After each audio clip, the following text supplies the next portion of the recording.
Hello and welcome to Theater Operations Unleashed, the monthly show that explores the ins and outs of theater operations, management, facilities, and design. I'm your host, Raymond Kent. In each episode, we will be focusing on management, operations, design, trends, and best practices in the performing arts. I hope to bring you both insights from my 4 decades in the industry, as well as engaging conversations with theater professionals about the challenges and rewards of their work. We'll also cover a wide range of topics from budgeting and scheduling to marketing and audience development, theater technology, and many other related topics. Whether you're a theater maker yourself or just interested in the industry, I hope you'll find this podcast informative and inspiring. So sit back, relax, or lean in, and let's dive into the world of theater. Hello, I'm here with Tony Sias. He is the president and CEO of Karamu House Incorporated, which is America's oldest Black producing theater. Under Sias, since 2015, Karamu has stabilized finances, raised over $14 million for restoration, and increased attendance. Prior to his tenure at Karamu, Sias served in several progressive roles for the Cleveland Metropolitan School District, including Director of the Arts Education and Artistic Director of Cleveland School of the Arts. As a creative, Sias has produced, directed, and performed in over 100 productions. He most recently received critical acclaim for directing Karamu's production of Freedom on Juneteenth.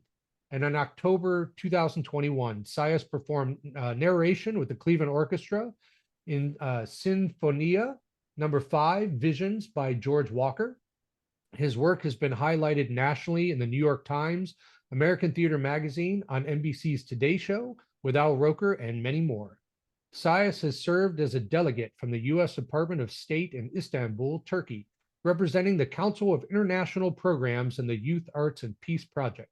In 2018, he was inducted into the History Makers, the largest African-American oral history archive collection in the U.S. In 2019, Sias was named the Cleveland Arts Prize Barbara S. Robinson Award winner. In 2021, Sias received the Community Leader Award from Cleveland Magazine. He's a fellow of the National Arts Strategies Chief Executive Program through Harvard Business School, and Sias serves as a national board member for the League of Historic American Theaters. He's a board's member of the Cleveland School of the Arts and the Assembly for the Arts. He earned his Bachelor of Science degree in Dramatic Art from Jackson State University and a Master of Fine Arts, where I met him, in acting from Ohio University. And we were just talking about it's been 35 years since we've known each other, my friend. So welcome to Theater Operations Unleashed, a monthly podcast where we talk about all things about management, operations, facilities, and design. So I'm looking forward to diving into this with you. So welcome. Hey, Ray, thank you for having me. In 35 years, dude. That's a minute. Yeah, you don't look a day over 2 years, and here I got a lot more gray hair. So let's get into it. You and I have stayed in contact for all these years and kind of followed each other's careers and everything. And here you are now at Karamu. You want to give a little history of Karamu Theater, and what its approach is, what its mission is, and maybe its vision? Well, our mission is to produce professional theater, provide arts education, and present community programs for all people while honoring the Black experience. That's the mission, but Karamu is about inclusion and everyone is welcome. And, the organization, we do a 5-show season. We do other programming that includes comedy, jazz concerts, some dance performances, and community conversations.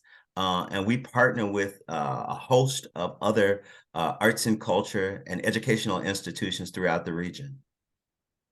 So I know you guys are very involved in the community, and as you mentioned, inclusion and welcoming of everybody. And Karamu means, I believe it's joyful gathering, right, in Swahili. Yes.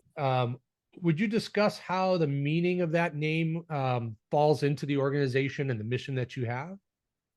Well, as you mentioned, the word Karamu is a Swahili word that the entire meaning is a joyful gathering place in the center of the community.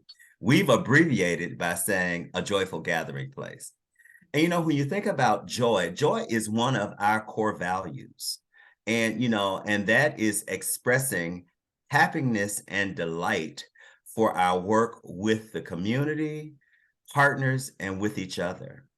And so that is a part of the culture of the organization. And when you talk about joy and creating an environment of joy, it really starts with creating a safe space for people to work, where people can be vulnerable, that, trust is the foundation of of working together and being able to be really honest with each other, to really be able to follow through with our partners and community members about the needs of the community, about being understanding and creating collaborations. And again, collaborations and partnership moves at the speed of trust. So taking the time to not only getting to know each other inside of the organization, but taking the time to laying a real foundation with partners and the community, so that when you hit a bump in the road, you have that foundation to depend upon. Speaking about that bump in the road, we know Karamu went through a little bit of rough time in the past prior to you becoming CEO. Would you discuss how you approached writing that ship and what the experiences, the experience that you have, and you've got all this great experience that you brought to help accomplish that compared to what maybe you had to learn while you were, as we were talking about earlier, building the plane as you're flying it, right? Some things that maybe you didn't expect, or some challenges and some successes. Well, many Black and Brown organizations suffered from the mid 90s, when major foundations made strategic decisions to shift funding to predominantly white organizations from predominantly Black and Brown organizations through an effort called audience development. And so that was a lot of focus on diversifying the audiences at PWIs, and not really focusing on the needs of those Black and Brown organizations. So when you talk about 30 to 40 years of lack of investment from some foundations and organizations, it's challenging. So one of the things that was important to me, I had some familiarity with Karamu House prior to becoming its leader. Had worked there for some time as an actor and sometimes as a director, but it had been about 10 years since from the time that I accepted the appointment from the time that I last worked there as a creative. And one of the things was to really, in challenging times, some people think that you should cut your budget around your arts. And what was important is that our brand is theater. We do so much more, but our brand is theater. Mhm. And so it was important to invest in that product line and to return it to high quality theater that was competitive in this market, because in Northeast Ohio, including as educational institutions, you have about 93 theaters. And just in Cuyahoga County, we got theaters all around us, and that's a great thing. Sure. But so it's a competitive market. So it was investing in that product line. The other piece was working very intimately with our funders to better understand their perspective on what the concerns were with the institution, and just building trust. So to follow through on, if you say you're going to do something based on a grant or proposal, you need to do it. And if that changes, communicate to that funder about the change prior to that happening and why. So really establishing that foundation of trust, as I mentioned earlier, and an open line of communication. The other piece is that I kept an open door policy for about my first 18 months. So what did that look like? That looked like when Johnny came in town after not being in town for 30 years and wanted to see who was leading, I would meet with that person without an appointment. If there was a news person that had an interest in something that might be fantastic or challenging going on, I welcomed it and I had the conversation. And I also worked in terms with individuals around the communities, certain community members, to really talk about what you want to see at Karamu. So I would describe that as an 18-month listening tour. So Very those were important, really very important to do, right? You have so to. important to do. And Ray, I just add this last thing.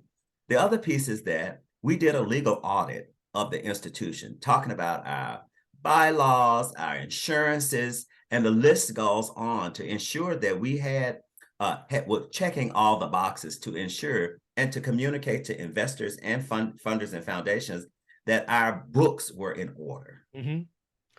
Right. You know, it's what's interesting is that you went through that and we just had the pandemic, right? And we saw so many arts organizations that struggled. Many of them closed because of the pandemic, right? That didn't have their books in order, didn't have that trust or open communication with their funders or their supporters.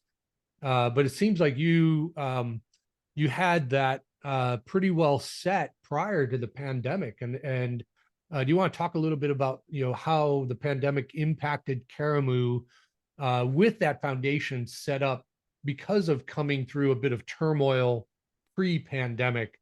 Did you find that to be an advantage to you pulling through the pandemic, because you're also going through a renovation during this, right? Yes. And fundraising and everything else. And so there's a lot of concern within the theater community at large, because so many people went away, were out of work. The world of theater stopped, and now as things are starting to get back to the new normal, talk a bit about, maybe, did that really help set a foundational level for you to maybe weather through the pandemic? Well, in our 2019-2020 season, we were able to get through our first 4 shows. And it was one of the best seasons that we had had in quite some time. We were at about 85% capacity in terms of ticket sales. Wow. Classes were robust and fundraising was going well. Of course, March 2020 happened and everything shut down.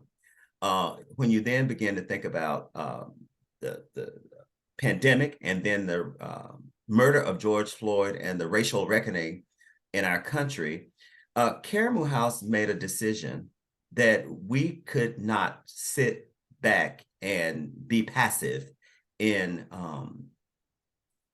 addressing the issue of social justice. And we knew that we had an incredible vehicle, a platform called theater, but we also knew that we couldn't have audiences in. So we made a decision to create content and film. And we leaned over into we wanted our work to look theatrical with a cinematic edge. Okay. And honoring theater, but really doing a multi-camera shoot was really important. And it was an investment. But we worked with partners to underwrite us producing at that level. And this was a new foray for us. And we created something called Freedom on Juneteenth. And we were originally going to do a concert honoring Bill Withers that June, Sure. because he had recently passed. And I said, no, we're going to go on the front line and we're going to do our best. So we brought actors in, all masked, everybody, yeah, and we spread this company of about 15 actors and performers. I say actors, but these were vocalists and dancers as well. So performers, we spread them out. We sequenced how they would come to the theater. Everybody was, 12 seats apart. Lunch, you had to go outside. But we were able to film this thing. Our goal was to say, look at the historical trajectory of Black people in this country from pre-emancipation to today. Our goal was to reach 10,000 people. And within the first 24, 48 hours, we had reached over 50,000 people around the world. Wow, that's fantastic. And it exceeded our expectations. And what that did was it introduced Karamu to some people and reintroduced Karamu to others. And so there was an excitement about the work. The message was well received. We got critical acclaim in terms of the quality of the production, and the timing really spoke to giving our audiences something, not only using theater to entertain, but to educate and activate towards social change. And that was really what we wanted to do with that particular piece. Yeah, I think what's interesting is how you approached it technically, right? Multi-camera shoot and cinematic attitude, because I know that a number of others in the industry pointed a camera at an actor and almost like a Zoom call, right? And now that the pandemic is shifted and we can have audiences again and things like that, they don't want to go back to that because they felt that it wasn't as effective. But it sounds to me like you had some really good success with that. And I look at companies like Broadway HD, and there are a couple others out there that produce, these higher quality cinematic theatrical events that reach broader audiences. And I often find it interesting um, that to me, it's a missed opportunity in some ways to reach people outside of the local sphere that you could engage with. Maybe they were former residents of your community, right? That moved away, and that gives them a connection back to a piece of home, or the productions that you're doing, like Freedom of Juneteenth, right? That are both healing and educational and addressing tough issues that maybe can give them some comfort and some um, sense of community that maybe they wouldn't have in a different way when they physically can't get to the theater, right? It expands your audience a bit. And I know it's not the same as the immediacy of being in a live theater where you have that interrelationship between actor and audience. There's a special something around that I don't think you can necessarily replicate with doing these remote broadcasts. Do you want to talk a little bit about that? Are you still doing those kinds of things? Do you plan on doing those kinds of things? How would you approach it different if you could, or would you? Well, sure, the success of Freedom on Juneteenth um, allowed us to do something called Freedom After Juneteenth. Hmm. And that was look at other social issues such as voting rights, um, um, policing in Black communities.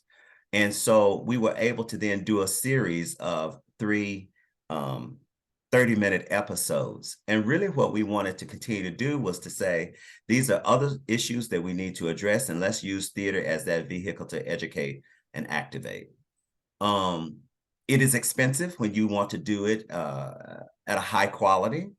And there were no real ticket sales aligned to this. So that's the challenge. So moving forward, we're creating new content in the DEIB space, diversity, equity, inclusion, and belonging, and using that content to work with institutions and organizations around us creating this content, working with DEIB content expert to facilitate conversations.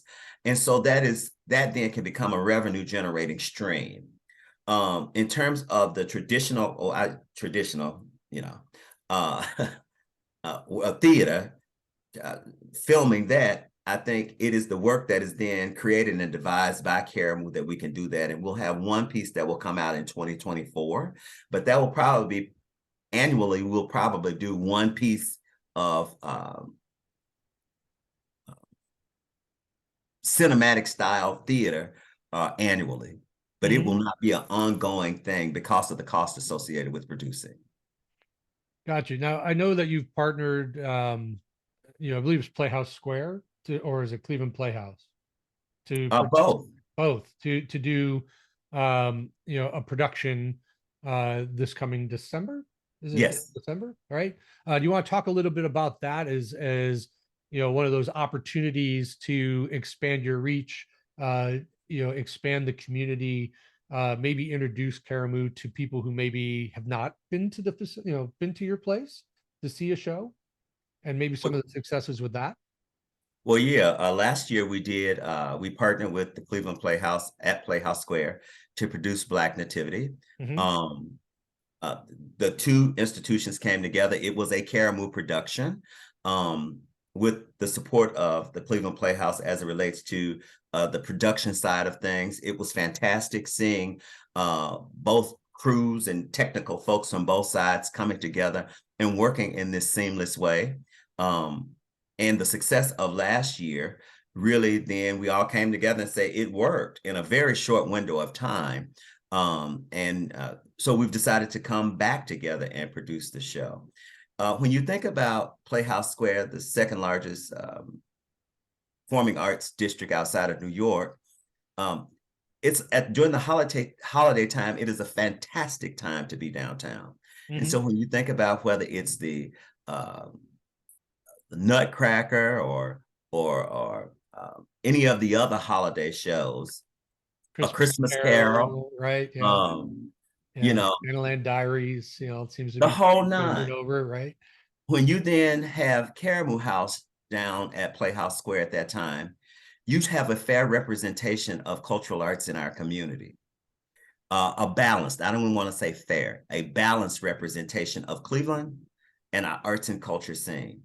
And so without Karamu, I would say, or some organizations such as Karamu, you lack the diversity and representation of the brilliance of our city and our community and our region. And so it just only makes sense for us to then produce the show there. In addition to that, we're in the Allen Theater. And so for every one show we do at the Allen equates to about 2.5 shows at Karamu House. So being in a 480 seat theater, very different from a 180 seat theater, makes a huge difference. And it's great for our Karamu performers to be in the mix down in downtown Cleveland during the holiday season, seeing their colleagues and friends at work. It was actually wonderful. That's fantastic. From a management and operations side, did you find any challenges there, or how did you navigate? Because they're different cultures, right? You have Cleveland Playhouse has their culture, Karamu has their culture, and so you really do have to figure out ways to work together. It's great that theater is such a collaborative industry, right? We all work to collaborate, but were there maybe some bumps in the road, or maybe some things that you would, as you're looking to produce this next show, that maybe you've pivoted on? I'm looking more for like the management operation side of things, more the nuts and bolts of how these types of things can come together and do what you are saying happened with Black Nativity, right? Where it worked so well and really was a benefit to everyone in the community. And it sounds like it was a really great, successful production. But were there some lessons learned in terms of management operations and facilitating that? I think we do, not I think, Karamu has a quicker turnaround in producing the production process. We are a professional theater that's non-union, but many of our practices align to union standards. Sure. In addition to that, many of the artists that work at Karamu House work at Cleveland Playhouse and other arts and culture organizations throughout our region. So there was a familiarity with colleagues. And so if I've worked with you for the last 20 years in multiple organizations, there's a relationship there. Sure, absolutely. And so those relationships really was the secret sauce in the success.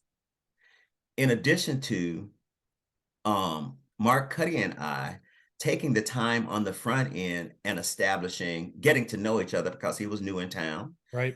Getting to know each other and really laying a foundation to be able to shepherd this work forward in a way that allowed success. Transparency in budgets, really being honest about if there are challenges, because in any incredible process, there could be a challenge, but none of the challenges, we really viewed them as opportunities to better understand how we move forward. And so it was the mindset of people working together and the willingness. Right. We were in someone else's house, Yep. but they were very welcoming. And in addition to that, joy is a part of the work that we do. So we organically bring that collaborative spirit to our work, even in a new venue. So I mean, to be completely honest, the best practices what go back to transparency, trust, and ongoing open communication.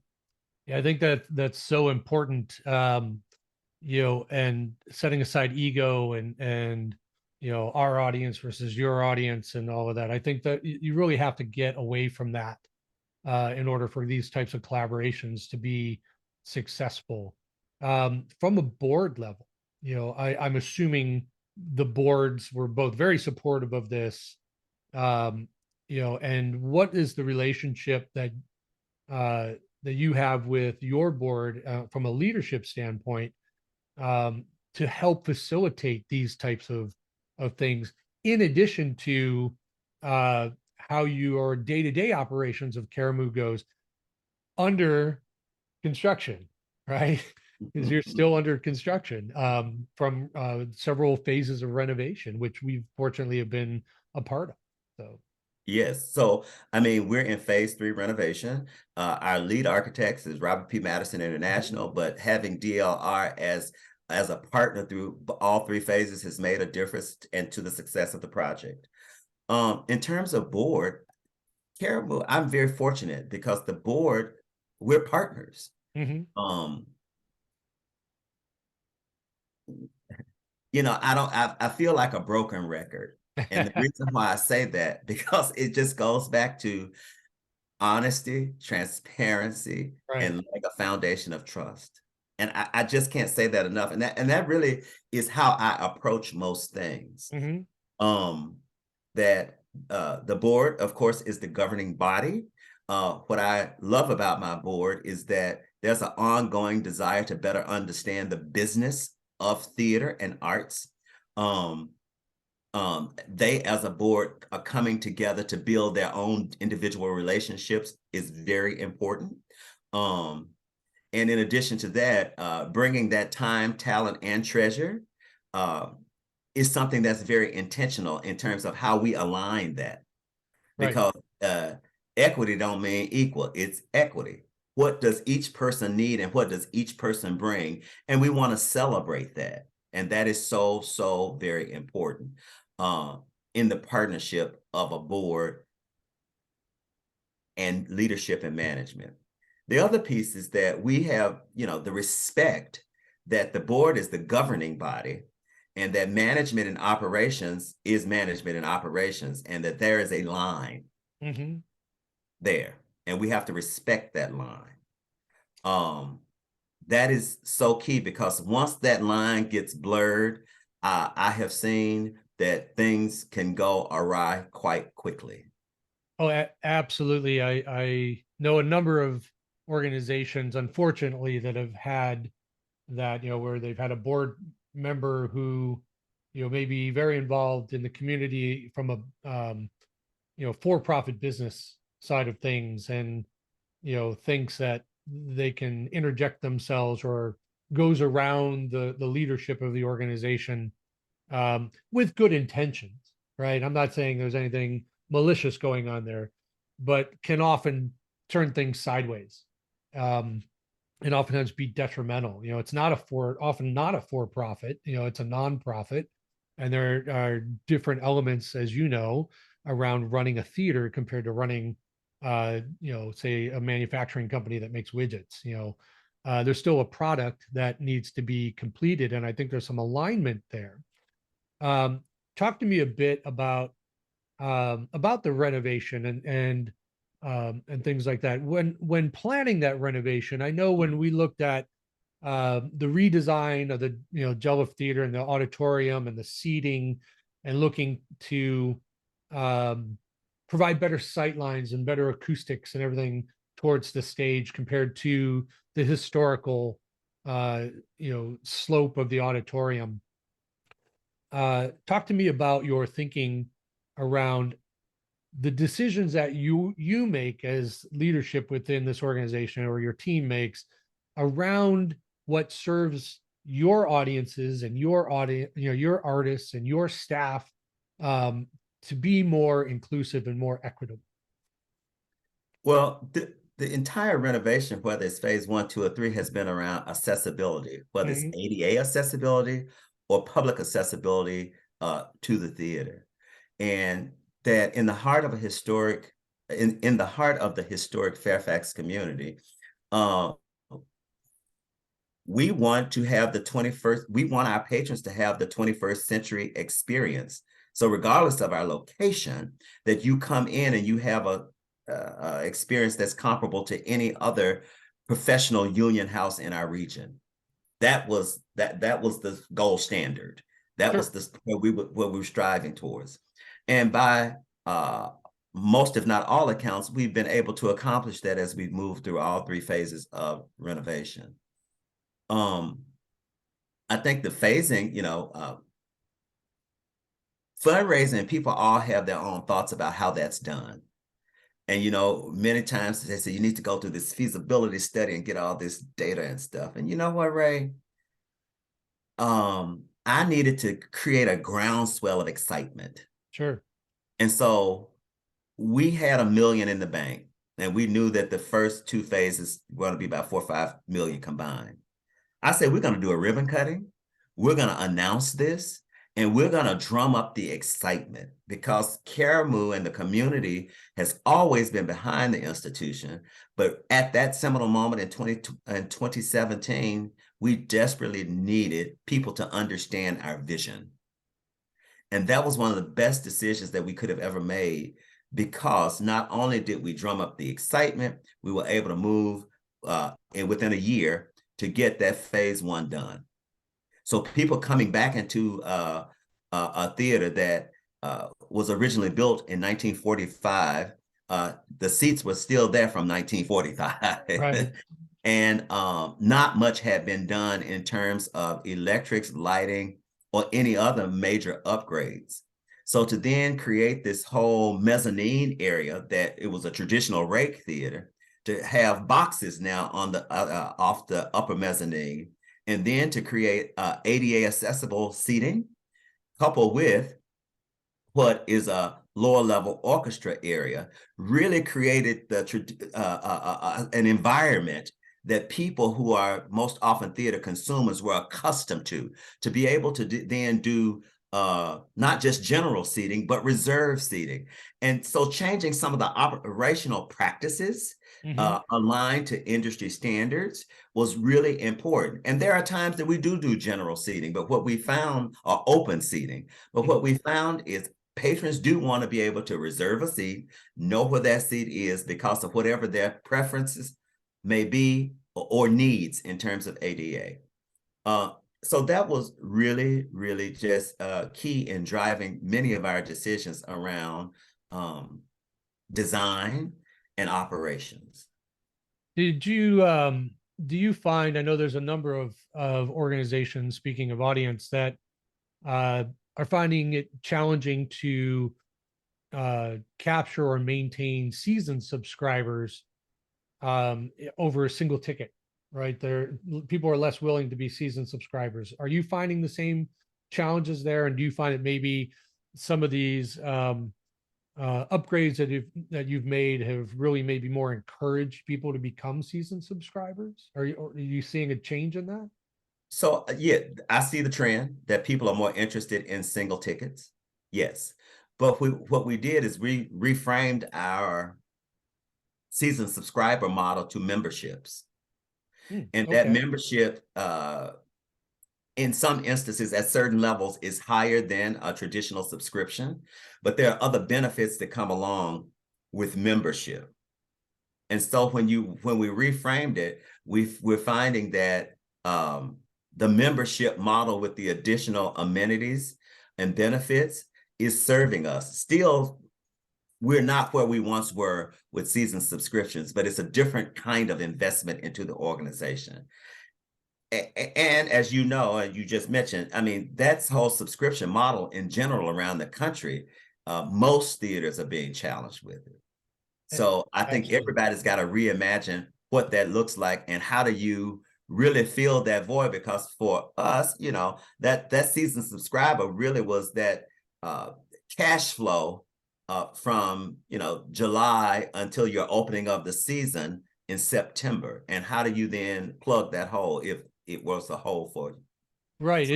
It does put a bit of a challenge on organizations that look at that season subscription base as, I don't want to say a given, but as a base financially to plan everything else around, right? And then Yes. you have to grow this, so it gives a little bit, well, it increases uncertainty within what are we going to do? Are we going to be able to get in enough, single ticket? Have you, we talked a bit about your partnership with Playhouse Square, Cleveland Playhouse. Um, there are some organizations, I don't know if Karamu has considered this or not, in terms of, I don't want to really call it revenue sharing, but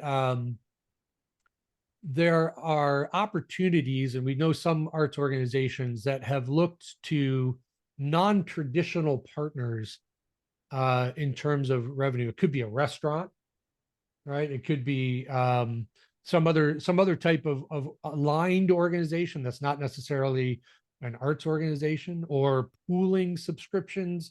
So, you could buy a arts subscription. I know you're on the board of Assembly for the Arts, right? Which is an umbrella organization in Cleveland that works with the various arts organizations within town.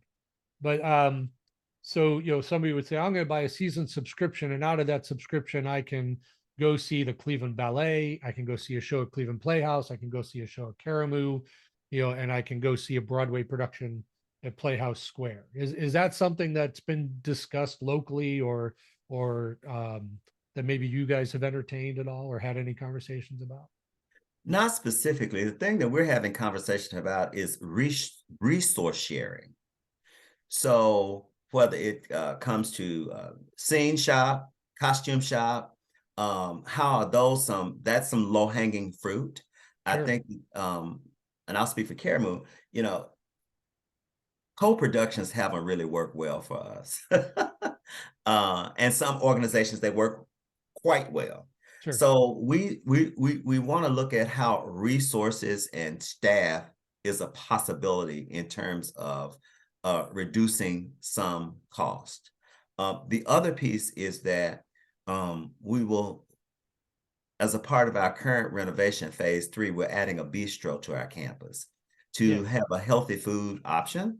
And so our patrons can have that one-stop experience. There's a lot of development going on around Karamu at this point. But we have an incredible opportunity to fill a void, especially for our patrons on our campus, in having this bistro where someone can get something to nosh on prior to a show or after a show.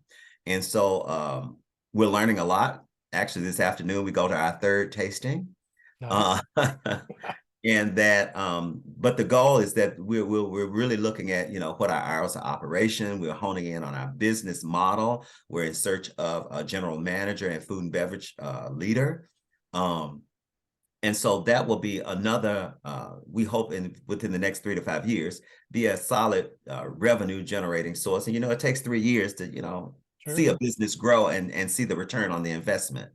So we're excited about it. It's a new product line, and we're going to learn a lot in the process. In that, most theaters, they've got this big empty space. It sits empty throughout most of the day, and then it's occupied for a few hours every night.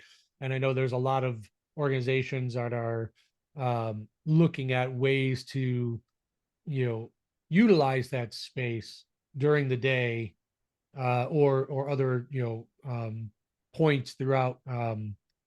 Maybe, I know some venues on a Monday night when theater's traditionally dark, they'll do, presentation or something like that. But from like 8 in the morning until actors start showing up for call, 6:30, 7 o'clock. Are you guys also looking to maybe figure out, I know you have a school, where you hold classes and stuff, you looking to activate and think through maybe more programmatically, utilization? You mentioned this a bit, utilization within the space, not only to draw people into the venue so that they get experience within the venue, so then they they learn about the shows and then they maybe come see the shows as an audience grower, but also maybe as a revenue generator or some other opportunity there? Yeah, so in next to our bistro is our Bank of America Arena Theater, which is a black box theater that will seat about 90. And so we envision that space being our kind of DEIB, corporate education and continuing education space. Oh, And that will fantastic. be operationalized during business hours. In addition to that, as a part of phase 4 renovation, we're very excited that about a month or so ago, we received a challenge grant from the Jack, Joseph, and Morton Mandel Foundation for $4 Congrats. million for the next phase. And That's so awesome. Congratulations. thank you. We're really excited about that.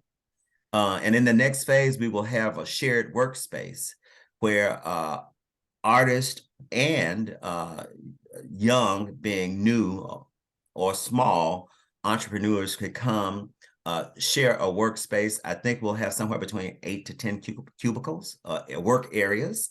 And so that will then create foot traffic, and those businesses, whether artist or non-artistic businesses, will be able to have access to especially our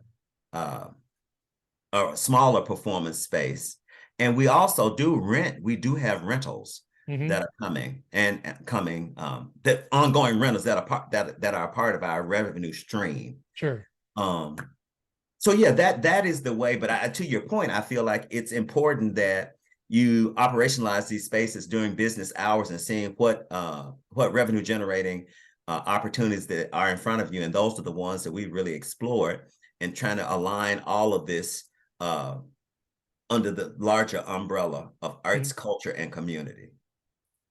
You had mentioned we'll start to wrap up here, but you had mentioned repeatedly, which I think is fantastic, about transparency and communication and honesty as 3 core values and tenets, which I completely agree are so valuable and important in any organization, not just the arts.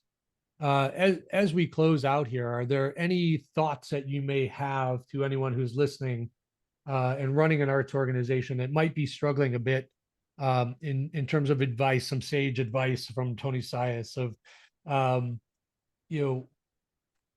maybe how to approach things, like we had talked about, building the plane as you're flying it, and sometimes people get put in these positions that don't have a business background or don't have an arts management background, but they've been moved up, elevated into these positions. And so do you have some parting thoughts for folks like that maybe could give them a little comfort or maybe a bit of direction? Lean on mentors.